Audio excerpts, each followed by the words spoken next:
संस्कृताय स्वागतम। किराता अर्जुनीयम को लेकर के पुनः आपके समक्ष हम किराता अर्जुनीयम का वर्णन करेंगे। किराता अर्जुनीयम के प्रथम सर्ग का प्रकरण चल रहा था। किराता अर्जुनीयम की कथा 18 सर्गों में है, ये आप जानते हैं। वंशस्थ छंद में है लगभग, ये भी जानते हैं। प्रथम सर्ग जिसका आप अध्ययन कर रहे हैं, ये पूरा वंशस्थ छंद में लिखा हुआ है। सिर्फ लास्ट के 2 श्लोक, एक मालिनी में है और एक पुष्पिताग्रा छंद में वर्णित है। तो आज हम किराता अर्जुनीयम के जो श्लोकों का वर्णन कर चुके हैं, उसमें जब हम जाते हैं तो प्रसंग क्या चल रहा है कि वनेचर युधिष्ठिर के समक्ष आया हुआ है। वो क्या कहता है कि युधिष्ठिर जी, हे महाराज, हितम मनोहारी चा दुर्लभम वचा। वो पहले ही कह देता है कि जो वचन हितकारी हो और मनोहारी हो, ऐसा वचन मिलना अत्यंत दुर्लभ है। और मैं अपनी बात को अब आपको बताने जा रहा हूँ। अगर आपको अच्छा लगे तो भी, बुरा लगे तो भी, मैं आपका गुप्तचर हूँ। मैं आपसे मिथ्या, असत्य नहीं कहूँगा, मिथ्या ऐसा कभी भी ऐसे वचन को नहीं कहूँगा कि आपको अच्छा लगे लेकिन आपके लिए बुरा साबित हो। इसलिए मैं पहले कह दे रहा हूँ कि हितम मनोहारी चा दुर्लभम वचा। ये बार बार आपको मैं दोहराऊंगी क्योंकि इसका बार बार के श्लोकों में कहीं न कहीं से संबंध जोड़ा गया है। तो आपने पहले के पूर्व के श्लोकों में देखा होगा कि यहाँ कहा गया है कि जो वनेचर है वो युधिष्ठिर को समक्ष में, युधिष्ठिर को एकांत में ले जाकर कहता है, एकांत रहस्य अधिगम, रहस्य को अनुज्ञा ज्ञापित करता है। तो यहाँ क्यों ऐसा कहते हैं? देखिए, युधिष्ठिर और दुर्योधन में यही अंतर है। युधिष्ठिर एक सत्यवादी राजा है और दुर्योधन यहाँ सिर्फ युधिष्ठिर को देखकर अच्छा बनने की कोशिश कर रहा है। तो यहाँ कहने का तात्पर्य है कि युधिष्ठिर में वो और भी उनके 4 भाई युधिष्ठिर के, वो क्या कहता, एकांत में ले जाकर रहस्य को बताता है, एकांत में ले जाकर के, और बताता है कि जो मैं वहां पर गया था, आपका प्रभाव है कि मैं उससे सब कुछ जानकर आया हूँ और मैं यहाँ पर जो भी कहूँगा सत्य कहूँगा। और मैं बता रहा हूँ कि इस समय आपका अनुगमन करने के कारण दुर्योधन जो सुयोधन है वो दिन रात उन्नति के मार्ग पर चल रहा है।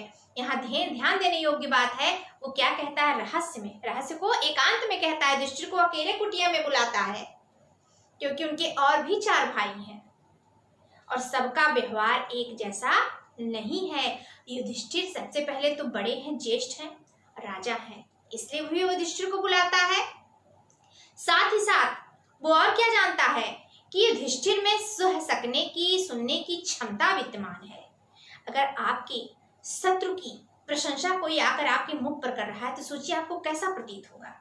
और यहाँ तो बार बार उसकी पढ़ाई पर प्रशंसा किए जा रहा है, तो उसे ये भी डर लगा रहा होगा कि अगर इसको भीम, और इसकी बात छोड़ दीजिए, अगर भीम सुनते हैं, इसको अर्जुन सुनते हैं, नकुल सहदेव को तो छोड़ दीजिए, तो हो सकता कि वह सह सकने में असमर्थ हो जाए और वनेचर के साथ कुछ बुरा व्यवहार भी कर दें और वनेचर उनके आगे कुछ भी नहीं है।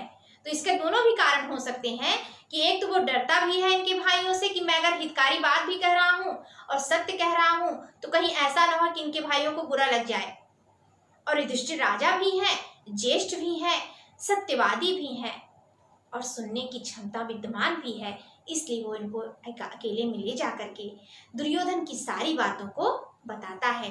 पुनः सुयोधन के बारे में, दुर्योधन के बारे में क्या कहता है, मैंने आपको पहले भी अर्थ स्पष्ट किया था कि यहाँ बार बार सुयोधन का पद आता है। सुयोधन का अर्थ है भारव जी ने सुयोधन को इसलिए रखा है कि जो अच्छे से सरलता से जीता जा सके, अर्थात उनके कहने का तात्पर्य है कि युधिष्ठिर आने वाले भविष्य में सुयोधन को अच्छी तरह, क्योंकि दुर्योधन नहीं है, कठिनता से जीतने योग्य नहीं है, वो तो सुयोधन है, सरलता से जीता जा सकता है। तो आगे के श्लोक में क्या कहते हैं हम देखते हैं। कहता है कि वह जो सुयोधन है, वह जो दुर्योधन है, वो कृत अरिखड वर्ग जैन, जो अरिखड वर्ग हैं, राज्य के जो 6 कौन कौन से हैं, यहाँ पर हम ध्यान देंगे कि 6 प्रकार के होते हैं जो मनुष्य के आंतरिक शत्रु होते हैं। मनुष्य के जो स्वयं के शत्रु होते हैं, लोभ, मोह, मद, ईर्ष्या, काम, क्रोध, ये 6 प्रकार के ऐसे शत्रु हैं। काम, क्रोध, लोभ, मोह, मद, मात्सर्य, ये 6 ऐसे मनुष्य के आंतरिक अवगुण हैं, आंतरिक शत्रु हैं, जो मनुष्य को कभी भी स्वयं पर विजय प्राप्त करने नहीं देते। अगर आप में एक भी आप में काम की भावना ज्यादा है, क्रोध आप ज्यादा करते हैं, काम, क्रोध, लोभ, आपके अंदर लालच ज्यादा है, मोह, देखिए मोह करना चाहिए, लेकिन कहते हैं ना, अति सर्वत्र वर्जते, किसी भी चीज की अधिकता आपके जीवन में नहीं होनी चाहिए। तो यहाँ कहने का तात्पर्य है कि जो मनुष्य के आंतरिक काम, क्रोध, लोभ, मोह, मद, मात्सर्य, ये 6 अवगुण हैं, उस पर उसने क्या कर लिया है, अपने 6 आंतरिक शत्रुओं पर, अपने अंदर बैठे हुए शत्रुओं को भी उसने क्या कर लिया है, जयेन, विजित कर लिया है, अपने अधीन कर लिया है। और मानवीम अगम्य रूपाम पद्मीम प्रत्युषुनाहा, मानवीय अर्थात मानव के, मनु के, मानवीम मनु के द्वारा बताए गए जो राज्य के अधिकारी होते हैं, राज्य की जो सत्ता का जो कर्तव्य होता है, उस क्या कहते हैं कि वेदार्थ ज्ञानम अनुगमात मनु, अर्थात जो वेदार्थ के सारे अर्थों को अनुगमन कर ले, वेदार्थ के सारे अर्थों को जान ले, वही कौन है, मनु है। तो इस प्रकार सुयोधन भी क्या कर चुका है, सकल वेदार्थों का, संपूर्ण वेद अर्थों का ज्ञान प्राप्त कर चुका है। मनु ने मनुस्मृति में राज्य के इस कर्तव्य को जिस प्रकार से पढ़ाया है, जिस प्रकार से बताया है, विवेचना की है, उसको अच्छी तरह से समझ गया है, उसको प्राप्त कर चुका है। तो मानवीय में गम्य रूपाम, मनु के द्वारा बताए गए अगम्य रूपाम, बहुत कठिनता से प्राप्त होने वाली पदवी को क्या किया है, प्राप्त कर चुका है, अर्थात वो अपने कर्तव्य की बोध से युक्त हो चुका है। विभज्ज, और पुनः कहते हैं कि वह जो दुर्योधन है वो क्या करता है, नक्त दिनमम, अर्थात नक्त माने रात, दिन माने दिन, रात्रि और दिन का अच्छी तरह से विभाजन करता है। और अस्तत इंद्रिणा अर्थात अपने सभी प्रकार के इंद्रियों के शिथिल होने से अलग होकर के, अर्थात अस्तत इंद्रिणा, इंद्रियों से शिथिल नहीं होता, आलस्य से युक्त नहीं होता, आलस्य से रहित होकर के वितन्यते तेन नैन, फैला रहा है उस सुयोधन के द्वारा। किसका विशेषण है ये, सुयोधन का, उस दुर्योधन के द्वारा, सुयोधन के द्वारा नैन, नय यानी कि नीति के मार्ग से, अन्याय के मार्ग से नहीं, नीति के मार्ग से पौरुषम, अपने पौरुष का विस्तार किया जा रहा है, अपने पौरुष को वितन्यते अर्थात फैलाया जा रहा है। देखिए फिर यहाँ प्रशंसा कर रहा है, इसीलिए उसने कहा था, मैंने आपको याद दिला स्मरण कराया था कि हितम मनोहारी च दुर्लभम वजा, अर्थात अगर आप किसी बड़े पद पर युक्त हैं तो आपको ये कामना नहीं करनी चाहिए कि आपके पास जो व्यक्ति आए वो आपको अच्छा लगने वाला वाक्य बोले, नहीं, वो सत्य बोले, चाहे वो अच्छा हो अथवा बुरा। इसीलिए उसने कहा कि हितम मनोहारी च दुर्लभम वचा, कि जो वचन हितकारी भी हो और सुंदर भी लगे, ऐसा वचन दुर्लभ होता है। तो मैं ऐसा वचन आपको प्रसन्न करने के लिए नहीं कहूंगा, इसलिए आपको सुनने की क्षमता विकसित करनी होगी, क्योंकि ये सर्व सत्य है कि अपने शत्रुओं की प्रशंसा अपने आगे अगर कोई कहे तो हम सुनने में समर्थ नहीं होते। हमारा अगर बस चले तो हम क्या करेंगे, शायद शत्रु का बाद में संहार करेंगे। जो उसकी प्रशंसा कर रहा है भले ही आपका मित्र हो, पहले उसको क्या करेंगे, शायद उसी को अपने विरासत मार्ग से हटा देंगे। तो यहाँ इसीलिए वो कहता है कि मेरी बात को सुनने की आप समर्थता रखिएगा, क्योंकि मैं इस समय सुयोधन के बारे में आपको बता रहा हूँ, जो बिल्कुल आपके न्याय के मार्ग पर चल रहा है और आपसे ज्यादा इसकी प्राप्ति के का अनुगमन करने के लिए और आपसे भी अच्छा बर्ताव कर रहा है, आपसे भी अच्छा कार्य कर रहा है। तो क्या कह रहे हैं कि कृत अरि खड वर्ग जयेन तेन, तेन अर्थात उस दुर्योधन के द्वारा, उस सुयोधन के द्वारा क्या किया जा रहा है, खड वर्ग जयेन, जो 6 प्रकार के काम, क्रोध, लोभ, मोह, मद, मात्सर्य, ये मनुष्य के आंतरिक शत्रु हैं, उनको जीत करके अपने अधीन कर चुका है, अर्थात उसके ऊपर कुछ भी हावी नहीं होता, वो सबको अपने वश में कर चुका है। और मानवीय अगम्य रूपा, मनु के द्वारा, अर्थात सकल वेदार्थ अनुगमन अर्थनम समनु, अर्थात वही मनु है जो सारे अर्थों को, वेदार्थ के सारे अर्थों को जानते हैं, उनका अनुगमन करने वाले हैं।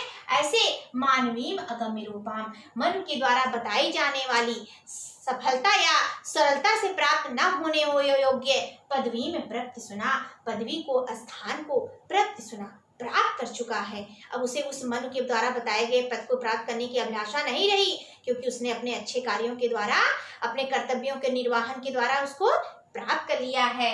फिर कहते हैं कि नक्त, फिर तेल को ले आइए। वो दुर्योधन क्या करता है, नक्त दीवन अस्तर इंद्रना, रात्रि और दिन में दोनों का विभाजन भी करता है और आलस्य से रहित होकर भी उसमें कोई भी किसी भी प्रकार की शिथिलता नहीं है।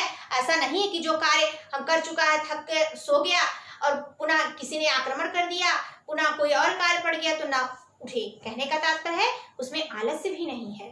और मनुष्य का सबसे बड़ा शत्रु क्या होता है, आलस्य। इसलिए कहता है कि विद्यार्थी अलसस्य कुतो विद्या, जो विद्यार्थी है अगर वो आलसी है तो उसको विद्या कभी भी प्राप्त नहीं हो सकती। तो ये भी दुर्योधन क्या करता है, नक्त दिनों अर्थात रात्रि दिन को विभाज्य, अच्छी तरह विभाजन करता है। जो कार्य रात्रि में करना उसको रात्रि में करता है, जो कार्य दिन में करना है उसको दिन में करता है, अर्थात रात्रि और दिन का मेल मिलाप नहीं करता। हर तरह से विभाजन उचित प्रकार से विभज्य करके वितन्यते नयन परुषम, पौरुष को, अपने जो बल, अपने पौरुषता है, अपने जो पुरुषत्व का, उसके जो पराक्रम है, उसको क्या कर रहा है, नयन, न्याय के मार्ग पर चलकर, अनीति के मार्ग पर चलकर नहीं, नीति के मार्ग पर चल करके क्या कर रहा है, वितन्यते अर्थात फैला रहा है, उसको चारों दिशाओं में, हर राजाओं, हर शत्रुओं के पास पहुंचा रहा है और ये दिखा रहा है कि मुझसे ज्यादा बलशाली इस पृथ्वी पर इस समय अभी कोई नहीं है। और कुरवा बहुवचन का प्रयोग भी जगह जगह आप देखेंगे तो कुरु प्रदेश अपने आप में ही विशालतम राज्य है और वहाँ का जो राजा है अगर वो इस प्रकार से इतना अच्छा बर्ताव कर रहा है, इतना अच्छा अपने कर्तव्य का निर्वहन कर रहा है, तो आप सोच सकते हैं उसका राज्य कितना विस्तारित होगा और उसके राज्य में हर तरह से संपदाएं विद्यमान रहेंगी।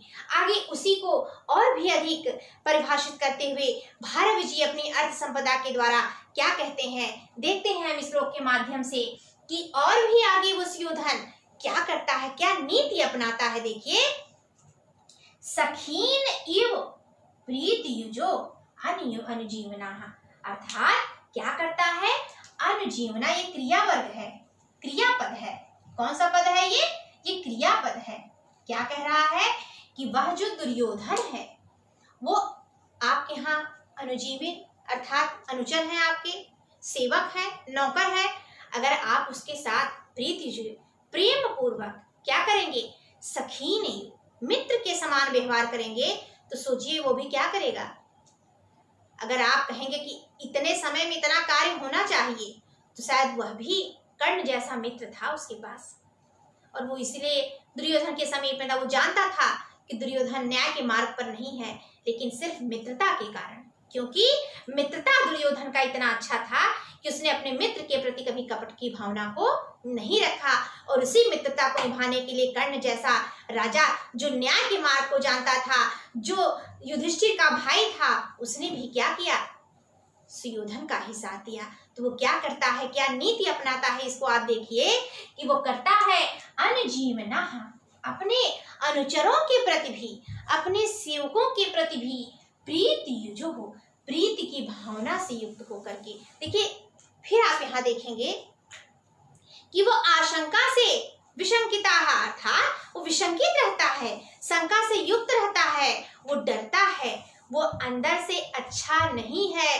अर्थात युधिष्ठिर, हे महाराज, वो आप जैसा नहीं है, फिर भी वो आप जैसा बनने का प्रयास कर रहा है। तो यहाँ ये देखिए कि जितने भी कार्य दुर्योधन अच्छे कर रहा है वो सिर्फ, कहते हैं ना, कहा गया था कि समम महत्म विवरम विरोध हो, अभी विरोध भी महत्वपूर्ण है, किससे, अपने से महान व्यक्तियों से।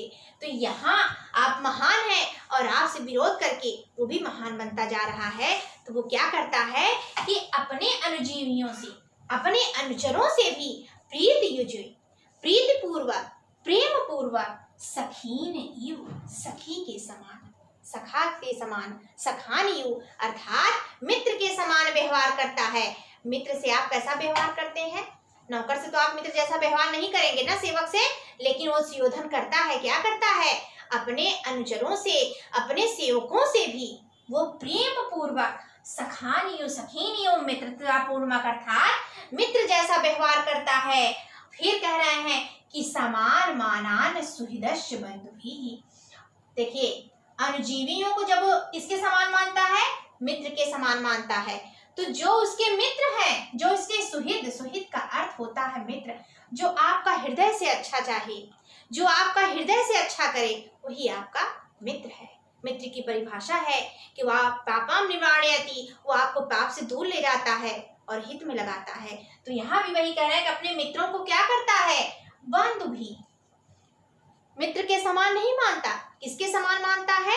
अपने बंधुओं के समान मानता है, अपने भाई के समान मानता है, अपने रिश्तेदारों के समान मानता है। समान मानान, उनके समान व्यवहार करता है। फिर कहते हैं गत अस्मयः, ये गत अस्मयः सः अर्थात गतः अस्मयो सा, जो अस्मय से गतः चला जाए। अस्मय का अर्थ होता है ईर्ष्या। बहुव्रीहि समास है यहाँ पर। कौन सा समास है? बहुव्रीहि, अर्थात गर्व से रहित हो जाए जो, वह कौन यहाँ इस समय? दुर्योधन की विशेषता बतला रहे हैं, दुर्योधन के बारे में कह रहे हैं बहुव्रीहि समास के द्वारा कि गतो अस्मय गता अस्मयो यस्य सः, अर्थात जो गर्व से रहित हो जाए वही कौन है? सुयोधन है, वही दुर्योधन है। तो बहुव्रीहि यस्य सः जहाँ जुड़ जाए, अर्थात किसी तीसरे की विशेषता बताई जा रही हो जिस समास के द्वारा, वहां पर बहुव्रीहि समास होता है।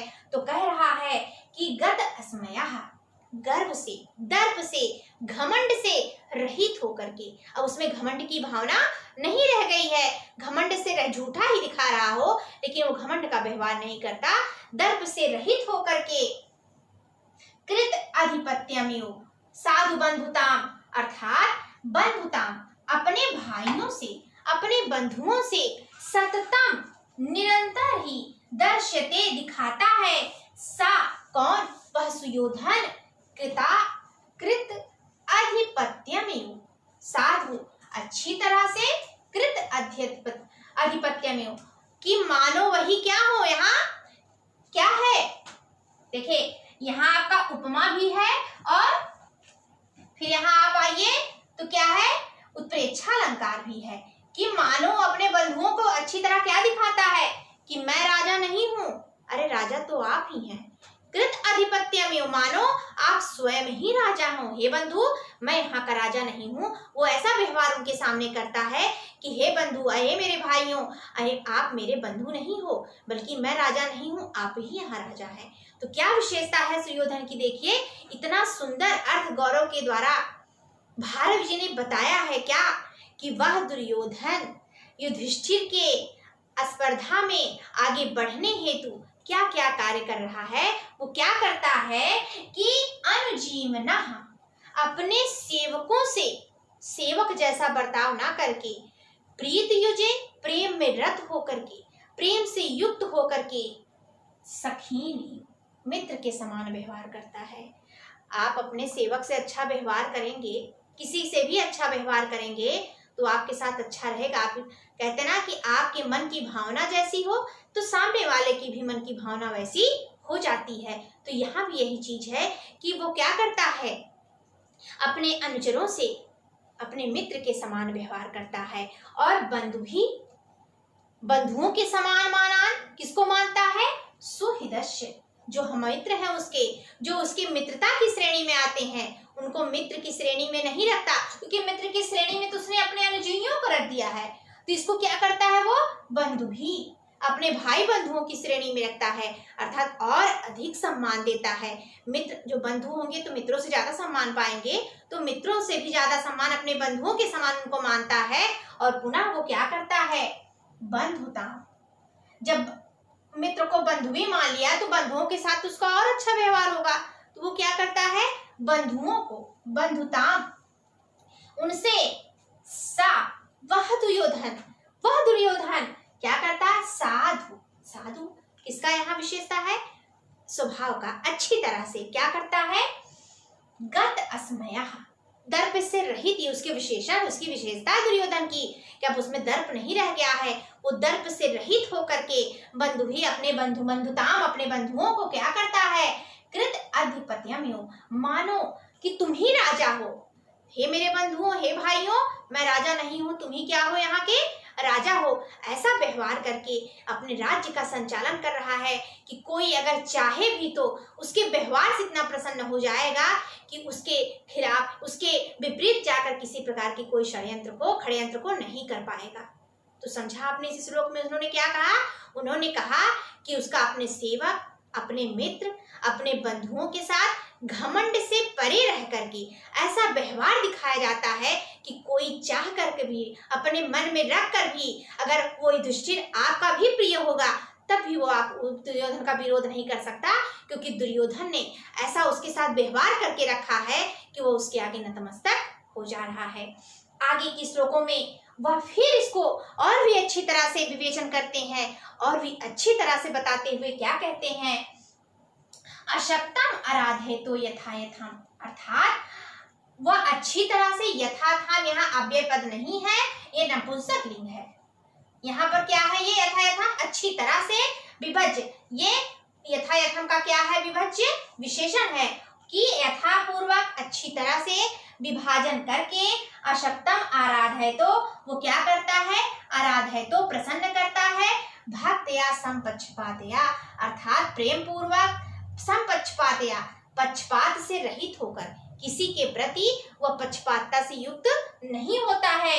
गुणान अनुराग इव, और मानो फिर प्रेक्षालंकार का प्रयोग यहाँ पर किया गया है, क्या कहता है कि मानो गुणात अनुरागी, गुणों के प्रेम के कारण मानो सख्यम ईवान, मित्रता के भाव को प्राप्त हुए, ना बाधते, बाधा नहीं पहुंचाते, अस्य इसके त्रिगणा, तीनों गण परस्परम आपस में। अब आप कहेंगे कि तीनों गण, गण का अर्थ यहाँ समूह है, समूह तीनों, त्रय समूह कौन से हैं, ध्यान दीजिए, धर्म, अर्थ और काम।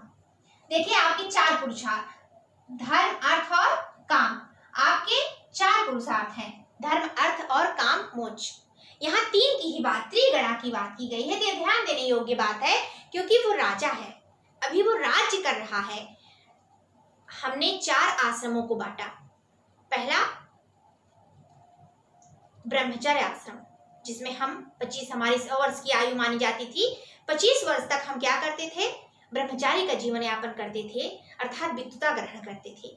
फिर 25 से 50 गृहस्थ आश्रम, जो सारे आश्रमों में सबसे महत्वपूर्ण आश्रम है, उसका सेवन करते हैं। फिर तीसरा क्या है आपका, 50 से 75 वर्ष की अवस्था, ये आपका फिर वो क्या कहते हैं, वानप्रस्थ आश्रम, अर्थात वन में जाते हैं। वानप्रस्थ और सन्यास ये अलग बात है, उसकी विवेचना हम यहाँ नहीं कर रहे हैं, हम आपको सिर्फ बता रहे हैं कि इनको जो काम है धर्म, अर्थ और काम से ही है। अभी वो राजा है, उसे गृहस्थ आश्रम में है, अभी उसको वानप्रस्थ या सन्यास आश्रम की आवश्यकता नहीं है।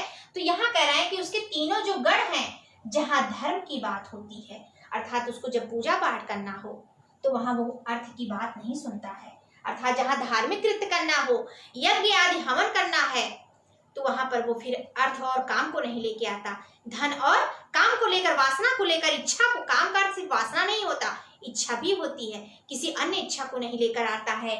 जहां अर्थ की बात हो, जब किसी धन की प्राप्ति की बात हो, धन संपदा बढ़ाने की बात हो, तो वहां पर वो धर्म और काम को लेकर के नहीं आता। और जब काम की बात हो, इच्छा की बात हो, वासना की पूर्ति हो, तो वहां वो धर्म और अर्थ को नहीं लेता। तो यहाँ कहने का तात्पर्य है कि मनुष्य को कभी भी उसके जो कार्य हैं उनमें अपना समय उचित से, पक्षपात से रहित होकर के उसका पालन करते हुए आगे बढ़ना चाहिए। क्यों? क्योंकि उसी के माध्यम से वो क्या करता है, अपनी ऊंचाइयों को, अपनी उन्नति को प्राप्त करता है। जब परस्पर आपके कोई भी कार्य आपस में बाधा नहीं पहुंचाएंगे। अब धर्म का कार्य है, आपने अर्थ के कार्य को शुरू कर दिया, अर्थ की बात हो रही है, आपने काम भावना की बात को शुरू कर दिया, काम की बात है, आपने वहां धर्म, तो दोनों तीनों एक दूसरे के विपरीत हो गए ना। तो यहाँ पर वो कह रहा है त्रिगणा न परस्परम बाते, उसके तीनों समूह धर्म, अर्थ और जो काम है वो आपस में बाधा नहीं पहुंचाते हैं। तो इस प्रकार वो दुर्योधन क्या करता है, उसकी सारी जो धर्म, अर्थ और काम तीनों विपरीत है। ध्यान दीजिएगा, धर्म भी विपरीत है, धर्म अर्थ से विपरीत है, क्योंकि धर्म है धार्मिक कृत्य है, भगवान में रमण, और जो ईश्वर में आप रमण कर रहे हैं तो वहां आपको पैसे की अपेक्षा नहीं करनी चाहिए। तो यहाँ भी, और वहां काम भावना भी नहीं होनी चाहिए। तो तीनों भावनाएं आपकी क्या है, परस्पर विपरीत हैं। लेकिन वो उनके राज्य में, दुर्योधन के राज्य में क्या है, ध्यान दीजिए, सख्यामीयवान, मित्रता के भाव को मानो प्राप्त हो गई हैं।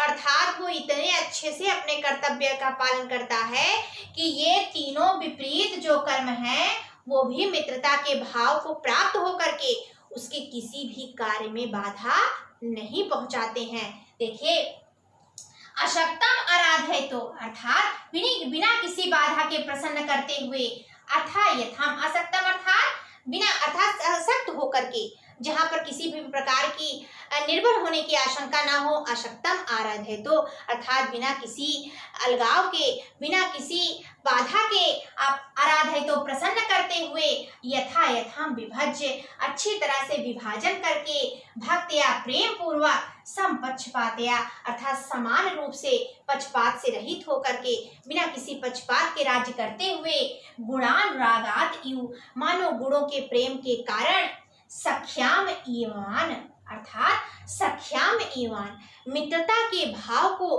प्राप्त होकर के, परस्पर आपस में तीनों विपरीत समूह क्या हो गए हैं, मित्र ही हो गए हैं, प्राप्त हुए, ना बाधते अशत्रुगणा परस्परम। ये लाइन आपकी जो पंक्ति है ये क्या है, उस दुर्योधन की विशेषता को बतला रहा है कि वो अपने कर्तव्य बोध में इतना तल्लीन है, इतना लीन है कि उसके कोई भी समूह जो है, धर्म और काम, जो तीनों परस्पर क्या है, विपरीत हैं, वो आपस में मित्रता के भाव को मानो प्राप्त हो चुके हैं।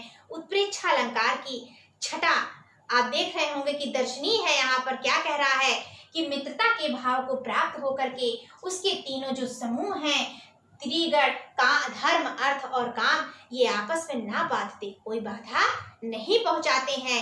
इस प्रकार वो जो दुर्योधन है, अपने कार्यों को करते हुए, अच्छी तरह से सबको प्रसन्न करते हुए, समपक्षपात या समान रूप से बिना पक्षपात किए हुए विभाजन करके सबके कार्यों में, और इतना लीन हो चुका है कि उसके गुणों के प्रेम के कारण जो लोग हैं, धर्म, अर्थ और काम, जो तीनों का समूह है, वो उसके किसी भी कार्य में कोई बाधा नहीं पहुंचाते। और वो दुर्योधन क्या करता है, अपने राज्य के संचालन को बहुत ही अच्छी तरह से बढ़ा रहा है। इस प्रकार इस इन लोगों के माध्यम से हमने देखा कि दुर्योधन अपने कार्य को युधिष्ठिर की प्रतिस्पर्धा में इतने अच्छे ढंग से क्रियान्वित कर रहा है कि उसको किसी की शत्रुता का लोभ, अब किसी की शत्रुता का भय नहीं रह गया है, अर्थात अधिकांश राजा उसके मित्र बन गए हैं। आपके जो विपक्ष में रहने वाले राजा थे वो उसके मित्र बन चुके हैं। इसके आगे अन्य श्लोकों की चर्चा हम आगे अपने पुनः वीडियो में करेंगे।